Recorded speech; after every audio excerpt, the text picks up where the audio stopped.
Hello my dear students, स्वागत है आप सभी का हमारे इस ऑनलाइन प्लेटफॉर्म पर। और दोस्तों, आज हम पढ़ने वाले हैं टेंस को। तो टेंस हम बिल्कुल एक एक करके सारी ही चीजें हम डिस्कस करेंगे। साथ में हम देखेंगे कि कैसे हम एरर डिटेक्शन के क्वेश्चंस को सॉल्व करता है। तो चलिए हम बिल्कुल बारीकी से एक एक चीज को हम पढ़ने वाले हैं आज की क्लास में। क्योंकि टेंस जो है वो एक ऐसा टॉपिक है जहां से एग्जाम में क्वेश्चंस आते हैं। तो बिल्कुल हम एक एक चीजें कवर करेंगे और समझेंगे कि एरर डिटेक्शंस के क्वेश्चंस या फिल इन द ब्लैंक्स के क्वेश्चंस एग्जाम में किस तरह से आते हैं। एक एक रूल हम इस चैप्टर में कवर करने वाले हैं। तो बने रहिएगा वीडियो के लास्ट तक और समझते हैं हम लोग टेंस को। चलिए, तो दोस्तों देखिए, टेंस को अगर हम समझे तो टेंस का नॉर्मली मतलब होता है काल, है ना। टेंस को अगर हम नॉर्मल भाषा में समझे तो टेंस का मतलब क्या होता है? काल होता है ना। टेंस मतलब काल। क्लियर हो गई बात? तो टेंस का मतलब क्या होता है? काल। अगर हम ये तो आपको पता होगा, है ना। इसके अलावा यदि मैं बात करूं तो टेंस जो होता है उसको समय के आधार पर कितने भागों में बांटा है? तो तीन भागों में बांटा है। समय के आधार पर अगर हम टेंस को देखें तो समय के आधार पर टेंस को कितने भागों में बांटा है? तीन भागों में बांटा है ना। प्रेजेंट टेंस, पास्ट टेंस और फ्यूचर टेंस।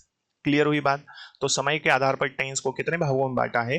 तीन प्रकार के टेंस होते हैं नॉर्मली, जिसमें प्रेजेंट टेंस होता है, पास्ट टेंस होता है और फ्यूचर टेंस, है ना। प्रेजेंट टेंस मतलब वर्तमान काल, पास्ट मतलब भूतकाल और फ्यूचर मतलब भविष्य काल, जिसे हम फ्यूचर कहते हैं। ठीक। देखें, अब इन तीनों के ही चार चार टेंस होते हैं। प्रेजेंट के चार होंगे, पास्ट के चार होंगे और फ्यूचर के भी चार टेंस होंगे। तो टोटल मिलाकर अगर हम देखें तो टोटल टेंस हमारे पास कितने हैं? 12। लेकिन समय के आधार पर हम देखें तो कितने हो जाएंगे? तो टाइम के अकॉर्डिंग हो जाएंगे तीन। प्रेजेंट टेंस, पास्ट टेंस और फ्यूचर टेंस। तो तीन तरह के टेंस होते हैं समय के आधार पर, है ना। अब इन तीनों के चार चार होते हैं। अब प्रेजेंट की यदि मैं बात करूं तो बेटा प्रेजेंट में सबसे पहला टेंस होता है present continuous, present simple tense, है ना, जिसको आप इंडेफिनेट भी जानते होंगे। दूसरा आता है प्रेजेंट कंटिन्यूस, तीसरा प्रेजेंट परफेक्ट कंटिन्यूस और चौथा प्रेजेंट का टेंस अगर हम बोले तो प्रेजेंट परफेक्ट कंटिन्यूस टेंस। उसी तरह से पास्ट में भी आ जाएगा पास्ट सिंपल या past indefinite, past continuous tense, past perfect tense और past perfect continuous tense. Future में भी फ्यूचर सिंपल या future indefinite, future continuous, future perfect और फ्यूचर परफेक्ट कंटिन्यूस टेंस। तो इस तरह से टेंस जो होते हैं वो टोटल समय के आधार पर तीन होते हैं। तीनों के ही चार चार होते हैं, जिसे हमने समझ लिया। अब हम बढ़ते हैं आगे की ओर। देखिए, देखिए, तो यदि अब मैं आपसे बोलूं कि सेंटेंस कितने प्रकार के होते हैं, टेंस की यदि हम बात करें, मेनली जो सेंटेंस होते हैं वो चार प्रकार के होते हैं, है ना, चार टाइप के। तो पहला सेंटेंस होता है सिंपल। ठीक है। दूसरा सिंपल मतलब इसे आप अफर्मेटिव भी जानते होंगे और इसका मतलब होता है साधारण वाक्य, जिसमें सिंपल सी बात हो, हाँ की बात हो, पॉजिटिव बात हो। फिर होता है नेगेटिव मतलब नकारात्मक वाक्य। तीसरा आता है इंट्रोगेटिव मतलब प्रश्नवाचक। और इंट्रोगेटिव नेगेटिव 4 नंबर का सेंटेंस है, जिसे हम कहते हैं प्रश्नवाचक नकारात्मक। यहां तक चीजें क्लियर है? गुड। चलिए आगे बढ़ते हैं और समझते हैं। देखिए, इसके बाद में अब हम समझते हैं प्रेजेंट इंडेफिनिट टेंस को। ठीक है। सबसे पहला टेंस हम पढ़ने जा रहे हैं प्रेजेंट इंडेफिनिट टेंस। ठीक है। तो प्रेजेंट इंडेफिनिट टेंस क्या होता है, इसको हम समझते हैं। देखिए, तो बेटा प्रेजेंट इंडेफिनिट टेंस किसको बोलते हैं? उसको बोलते हैं जिसमें सामान्य रूप से कोई भी काम होता है ना। जनरली यदि कोई भी काम होता है या हैबिचुअली कोई काम होता है रोजाना, उसे हम क्या कहते हैं? प्रेजेंट इंडेफिनिट टेंस कहते हैं। जैसे हम रोज स्कूल जाते हैं, मैं रोज आपको पढ़ाता हूं, है ना। वे यहां आते हैं, है ना। हम रोज खाना खाते हैं, हम रोज पढ़ाई करते हैं, या हम हमेशा सच बोलते हैं।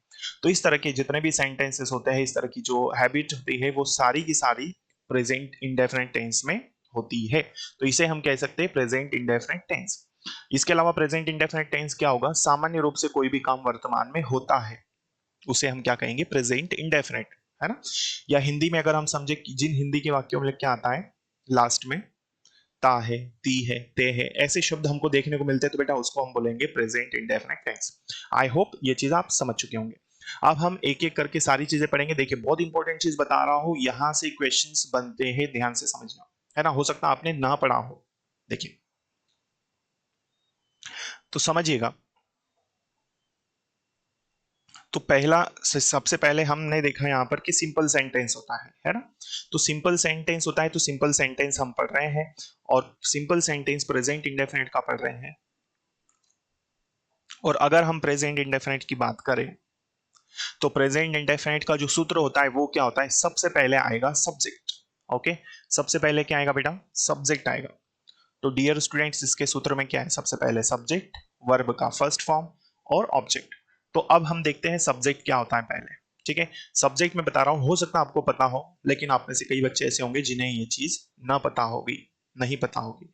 चलो तो देखते हैं और समझते हैं हम लोग कि क्या होता है सब्जेक्ट।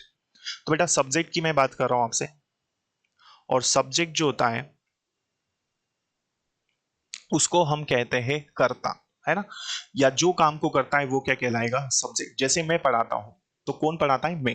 पढ़ाने का काम कौन कर रहा, मैं। तो मैं यहां पर सब्जेक्ट हो जाएगा, मतलब आई। तुम झूठ बोलते हो तो तुम जो मतलब यू, ये हमारा सब्जेक्ट। जो काम करता है वो क्या कहलाएगा, subject.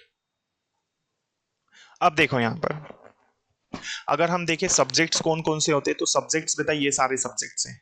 I, we, you, they, he, she, it, नहीं में सारे के सारे सब्जेक्ट्स हैं। अब इनमें भी दो तरह के सब्जेक्ट्स होते हैं। सबसे पहले ही होता है, शी होता है, इट होता है और नेम। ये जितने भी है सिंगुलर है। सिंगुलर मतलब एक वचन, है ना। प्लूरल का मतलब होता है यू, वी, दे। और आई जो है प्रेजेंट इंडेफिनिट टेंस में आई को प्लूरल माना जाता है, क्योंकि इसके साथ हेल्पिंग वर्ब क्या लगती है, डू। क्लियर हुई बात। तो अब हमने ये यहां पर स्ट्रक्चर को समझ लिया, है ना, सब्जेक्ट समझ लिया। और अब हम बढ़ते हैं आगे वर्ब की ओर। देखो अब यहां पर वर्ब में आप देख रहे हैं, वर्ब में S, E S, I S मैंने लिखा हुआ है। बहुत इंपॉर्टेंट है, यहां से क्वेश्चंस बनते ही बनते हैं कई बार एरर डिटेक्शन में, और हम समझ नहीं पाते हैं। ठीक है, हमको बस इतना पता है कि हाँ एस लगता है, ओ आ जाए तो ई एस लगता है, लेकिन अभी बात पूरी नहीं हुई। बहुत बड़ा लॉजिक है इसके पीछे, देखो ध्यान से समझना, हो सकता है आपको ना मालूम हो। तो मैं बात कर रहा हूं वर्ब का फर्स्ट फॉर्म कब प्रेजेंट इंडेफिनिट टेंस में S, E S, I S को लगाया जाता है, किसके साथ लगाया जाता है, क्यों लगाया जाता है, कब लगाते हैं और कब नहीं लगाते। इतने सारे प्रश्नों के उत्तर हमें पता होने चाहिए। देख, तो मैं बात कर रहा हूं वर्ब की। अगर मैं समझू वर्ब क्या होता है ना, यदि मैं समझाऊं आपको वर्ब क्या होता है, तो आप बोलोगे सर वर्ब का मतलब किसी काम का होना होता है। वर्ब क्या होता है, किसी काम का होना, है ना। तो किसी काम का होना क्या कहलाता है, वर्ब कहलाता है। क्लियर है। जैसे मैं पढ़ाता हूं, तो मैं क्या कर रहा हूं, पढ़ाना, तो ये मेरा वर्ब है ना। आप टीवी देखते हो तो आपका काम क्या है, टीवी देखना, देखना। वो बोलता है तो उसका काम क्या है, बोलना। तो ये जो भी है ये सारे के सारे क्या है बेटा, हमारे वर्ब है। तो वर्ब क्या है, किसी काम का होना क्या कहलाता है, वर्ब। देखिए बहुत बड़ा रूल है, बहुत इंपॉर्टेंट है, ध्यान से समझना। तो किसी काम का होना क्या कहलाता है, वर्ब। अब देखना यहां पर रूल नंबर फर्स्ट क्या है हमारे पास में। रूल नंबर फर्स्ट बोला कि अगर वर्ब के लास्ट में क्या आ जाए, वाई आ जाए। यदि किसी वर्ब के लास्ट में क्या आए, वाई, तो वाई को हटाकर हम क्या लगाएंगे, आई ई एस, है ना। तो पहला रूल हमारे पास क्या है, यदि वाई आ जाए तो वाई को हटाकर हम क्या लगा देंगे, आई ई एस। लेकिन याद रखना वाई से पहले कॉन्सोनेंट होना जरूरी है। क्या होना चाहिए, कॉन्सोनेंट। ठीक है, कॉन्सोनेंट मतलब व्यंजन। जैसे स्टडी लिखा है, जैसे स्टडी लिखा है, और स्टडी को अगर हम देखें तो स्टडी के लास्ट में क्या दिया है, वाई दिया है। स्टडी के लास्ट में क्या दिया है यहाँ पर, वाई। तो वाई से पहले यदि हम देखें तो डी है, डी हमारा कॉन्सोनेंट है। तो यहाँ पर हम इसको क्या कर देंगे, स्टडीज कर देंगे। क्लियर हुई बात। चलो उसी तरह क्राई में देखो, क्राई मतलब रोना, तो क्राई के पहले क्या है, मतलब वाई से पहले क्या दिया है, कॉन्सोनेंट, तो ये क्या हो जाएगा, क्राइस हो जाएगा। ठीक है। प्ले, रूल नंबर दूसरा। इसी के लिए बाद में जो दूसरा रूल है, ये पहला रूल, दूसरा रूल क्या है, ध्यान से समझना। दूसरा, यदि y हो और y से पहले वॉवेल हो। वॉवेल कौन कौन से होते हैं, ए, ई, आई, ओ, यू। यदि वॉवेल हो, जैसे प्ले लिखा, प्ले के लास्ट में y है और y से पहले बेटा क्या आया, ए। तो ये वॉवेल दिख रहा है हमको, है ना। तो ये क्या हो जाएगा, y को नहीं हटाते हम और s लगाते। तो रूल नंबर दूसरा। लेकिन यदि y से पहले क्या हो, वॉवेल हो, तो y को नहीं हटाते और हम क्या लगा देते हैं, s। ठीक है, y से पहले क्या हो, वॉवेल, तो हम s लगा देते हैं, y को नहीं हटाते। ठीक है, तो यहाँ पर y को हटाकर हम IES लगाएंगे y वाले केस में, लेकिन वॉवेल हो तो s लगाते हैं। तीसरी बात, अभी तीसरा रूल, यदि वर्ब के लास्ट में क्या हो, SH हो, CH हो, तो हम क्या लगाएंगे, ES। जैसे वॉश दिया है, वॉश के लास्ट में क्या आया, SH, तो भैया ये क्या हो जाएगा, वॉशेस, है ना। वॉच आया, वॉच के लास्ट में CH है, तो क्या आ जाएगा, तो फिर क्या आ जाएगा यहाँ पर भैया, फिर ये बन जाएगा आपका वॉचेस। ठीक है, देखो, तो ये क्या बन जाएगा आपका, वॉचेस। क्लियर हुई बात, गुड। अभी भी बात खत्म नहीं हुई, ठीक है। अब इसके अलावा तीसरा रूल बहुत इंपॉर्टेंट, यदि y दिया हो, यदि y ना हो, ना SH है, ना CH है, ना O है ना, तो रूल नंबर तीसरा समझ में आया कि यदि किसी वर्ब के लास्ट में क्या हो, SH हो, CH हो, O हो, तो हम इस कंडीशन में क्या लगा देंगे, ES। जैसे यहां पर हमारे पास गो दिया है, गो के लास्ट में O है, तो हम ये क्या बन जाएगा, गोस बन जाएगा। क्लियर है। अब यदि रूल नंबर चौथा, कि यदि किसी वर्ब के लास्ट में ना तो y है, ना SH है, ना CH है, ना ही O है, इस कंडीशन में जनरली किसी भी वर्ब के लास्ट में हम क्या ऐड करते हैं, s लगाते हैं, है ना। जैसे यहां पर दिया है लॉफ, तो लॉफ के लास्ट में gh है, ना तो y है, ना sh है, ना ch है, तो ये क्या हो जाएगा, लॉफ्स। क्लियर हुई बात। तो इस तरह का ये रूल है, अभी भी बात कंप्लीट नहीं हुई, ये रूल अब मेन है इसमें कि अब करना क्या है। ये तो हमने नॉर्मली समझ लिया कि कैसे यूज होता है। अब ये सारे के सारे रूल्स आपको याद रखना है बेटा, कहां पर यूज होंगे, ये सिर्फ और सिर्फ subjects he, she, it, name के साथ सिंग या फिर और कोई सिंगुलर सब्जेक्ट आ जाए, है ना, उसके साथ में सिर्फ सिंपल सेंटेंस में यूज होंगे, बाकी किसी के साथ ये यूज नहीं होंगे।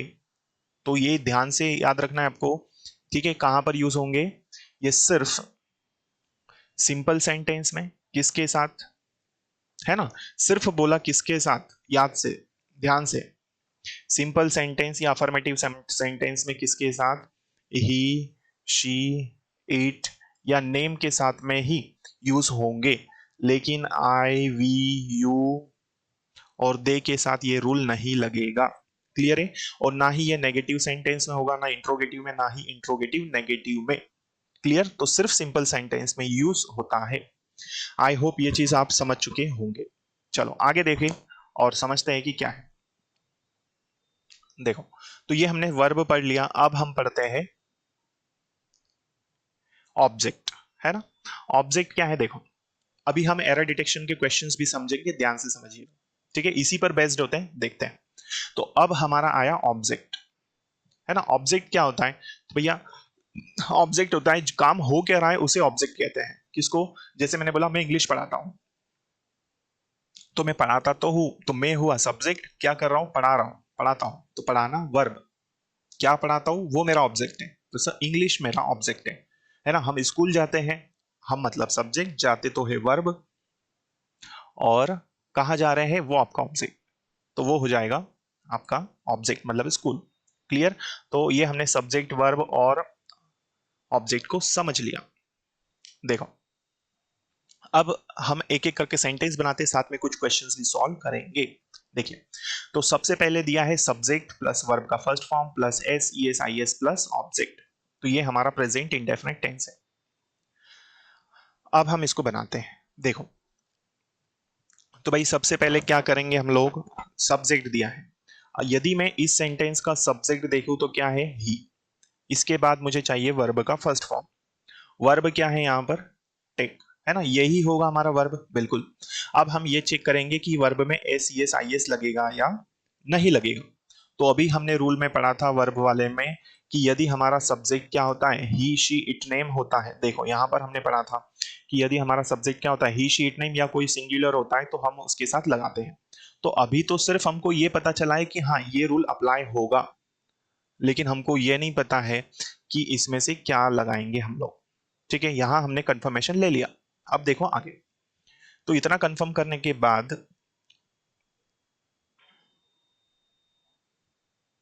ठीक है, इतना कंफर्म करने के बाद हमको पता चला कि भाई लगेगा रूल, लेकिन अभी ये नहीं पता चला कि क्या यूज करना है ना।